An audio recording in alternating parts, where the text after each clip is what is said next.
guys, it's Toby here and welcome to a brand new Liverpool transfer news video, and we will announce Alexis MacAllister as a Liverpool player, I'm sure within a week, because a very reliable Argentinian journalist, German Gracia Grova, is reporting that Alexis MacAllister's agent, who is actually his father, is flying over to Liverpool today to finalize the agreement and to ink out all the personal details and all the personal, contract bonuses and add-ons and all the specifics of this Alexis MacAllister to Liverpool deal. So I'm really super excited about this news, and we will break down all of this in this video. Plus we will have a big transfer update on Mason Mount's situation, a bid from a Bundesliga club confirmed for Fabio Carvalho, and also many other transfer news and updates for you guys. So if you enjoy these videos and if you are excited about this Alexis MacAllister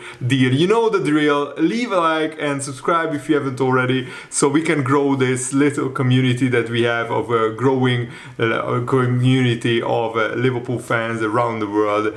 And the report from the Argentinian journalist, who is actually a reliable journalist when it comes to Argentinian players and the transfer news regarding Argentinian players, is that Liverpool are one step away from officially announcing the arrival of Alexis MacAllister. His father, his representative, basically his agent, is landing in England today to get over the final details of the contract and to start basically finalizing the contract of Alexis MacAllister, which will be a 5-year contract until 2028 plus a 1-year add-on on that contract, a 1-year bonus year. If he does well, then Liverpool can extend his contract with a further year. The deal will be in the region of 70 million euros, so not 70 million pounds. It will be a little bit cheaper than that.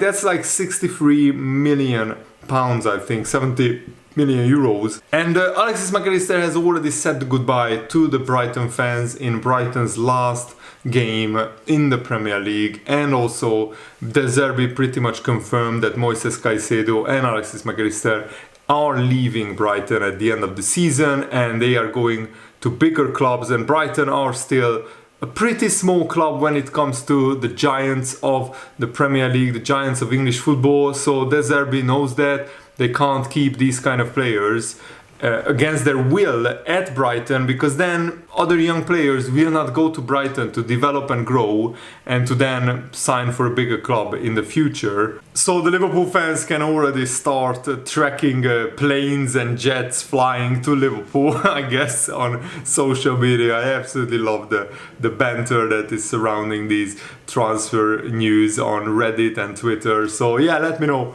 what do you think about this news. I'm really excited, because Alexis MacAllister is one of many key puzzles into Liverpool's rebuild, and I think he will become a future Liverpool great if he grows and develops at the rate that usually midfielders grow and develop under Jurgen Klopp. And he could be a similar type of player to Ilkay Gundogan at Man City, where he doesn't score like 20-25 goals like Steven Gerrard in his prime, but he pops up with very vital, very important goals. If you see Ilkay Gundogan's contribution to Man City, he scored so many really important goals in the Champions League, in the title race. We know all too well how many crucial goals Gundogan scored in Man City's run to 5 Premier League titles in 6 years. Gundogan hasn't been there, of course, to all of those, but he was very instrumental. So hopefully Alexis MacAllister will become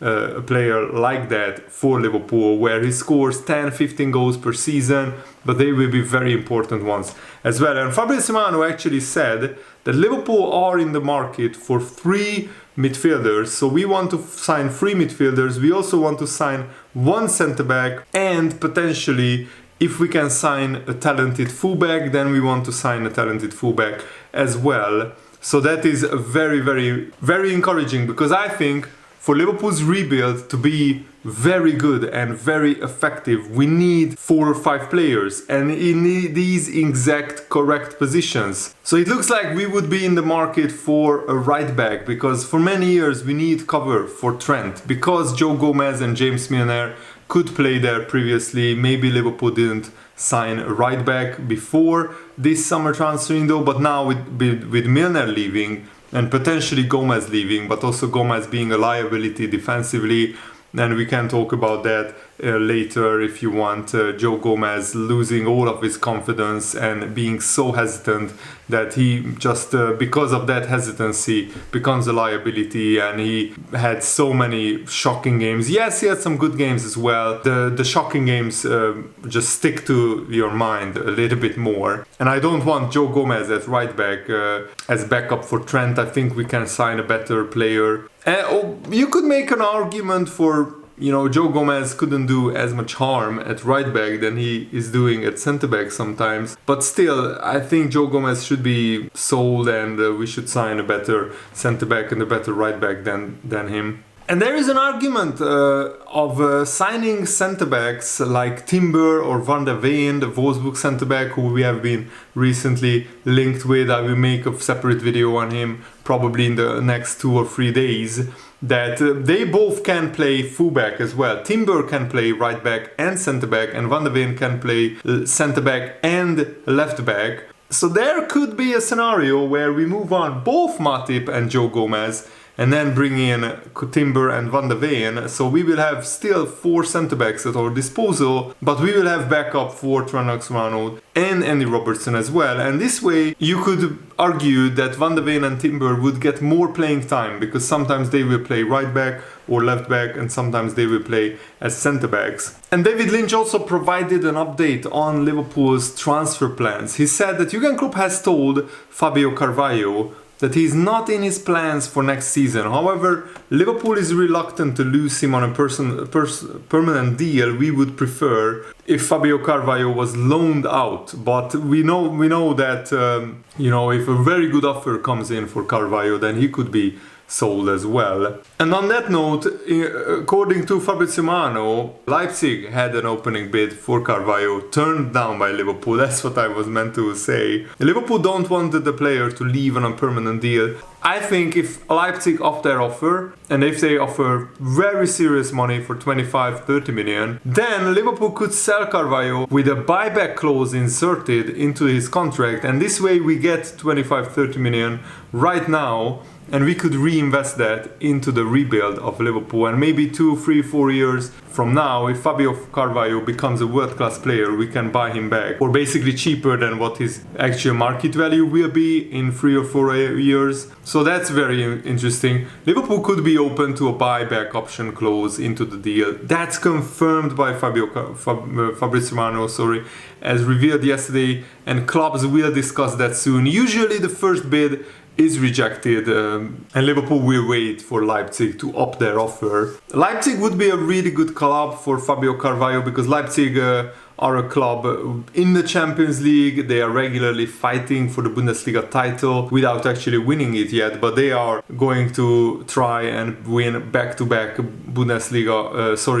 German Cups, the DFB Pokal. So they are fighting for trophies and titles, but also they give playing time to a lot of young players, and they develop young players, and they sell them on for a big profit, and also to even bigger clubs than Leipzig. And also a little bit of a sad news for Liverpool fans. Mason Mount has agreed personal terms with Manchester United. It looks like Liverpool pulled out of the race because probably the transfer fee was too high. I heard that Chelsea would want 60-70 million for Mason Mount. I'm not sure exactly what his transfer fee is, but if Mason Mount doesn't want 100% to play for Jurgen Klopp and Liverpool only, he can go to Man United. Man United, of course, getting stronger with Mason Mount is a concern, but I think if you sign a Premier League player like Mason Mount for like 60-70 million, you can get almost the same amount of quality player,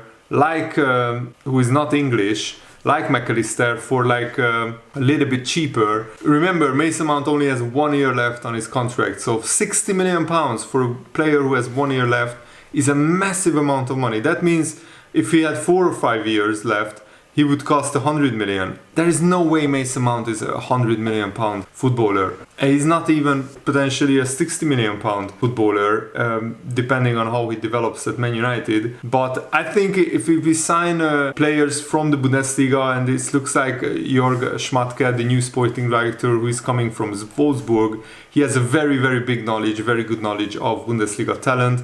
And I mean, Manu Kone or Kefren Turam for like 40 million would be better value for money than Mason Mount for 60 or 70 million. So Liverpool just didn't go all the way for Mason Mount, because there are a lot of very good options, midfielders around in Europe. Liverpool fan on Twitter said that now we push the Jurgen Klopp pump-faked Man United agenda anyway. I absolutely love.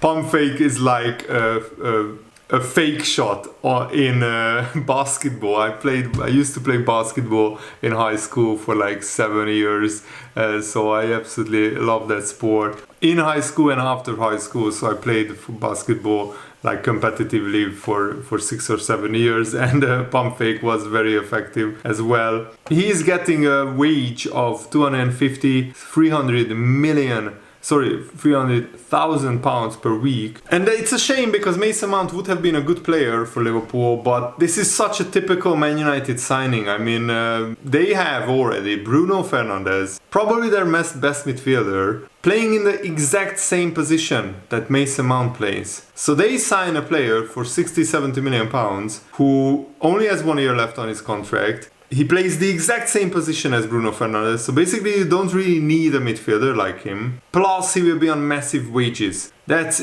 absolutely exactly the kind of Man United signing that we grew to expect in the last few years. And I'm looking at a graph of midfielders compared, Kefren Turam compared to Mason Mount. Yes, Kefren Turam in the French league, it's an easier league, but Kefren Turam won 76% of his duels, Mason Mount only 41%. Kefren Turam made a lot more progressive runs, he made a lot more forward passes, his forward pass accuracy is 70%, Mason Mount's only 61%. Progressive passes, 36% for Turam, 17% for Mason Mount. Of course he played more minutes as well, but still Kefren Turam is better in almost every metric. And also, if Kefren Turam or Manu Kone signs for Liverpool, then they will improve massively at Liverpool. And at Man United, not all midfielders improve a lot under their managers. So it's going to be very interesting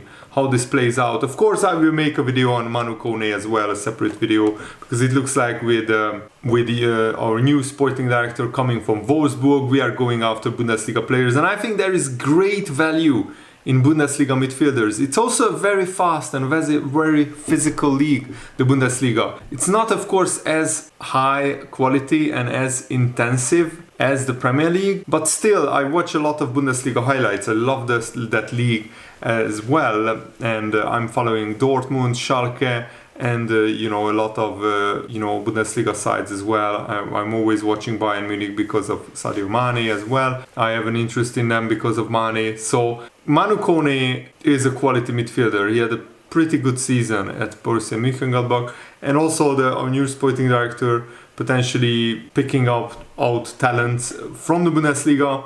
You can have the same quality player for like 50% less price than if you bought from the Premier League or if you bought from La Liga, for example. And David Lynch is saying that Kefren Turam, the dynamic midfielder, has had solid performances for Nice, and also Thuram's ability to switch effortlessly between a box-to-box role and a more defensive position underlines his versatility, because Jurgen Klopp loves versatile players in his squad. Also, Benjamin Pavard, an already World Cup winner with France, has the defensive prowess and adaptability that could help Liverpool's back line. He can play centre back and right back as well. Pavard would be absolutely brilliant because he's basically sometimes second choice behind Joao Cancelo. Joao Cancelo is only on loan at Bayern, but he could buy him permanently from Man City in the summer. So David Lynch is saying that, you know, Liverpool are looking for these kind of players, and I'm absolutely loving it that we are so active so early in the transfer market. And also I love reporting on these news for you guys, so hopefully you enjoyed this. Have a lovely day. See you later. Goodbye.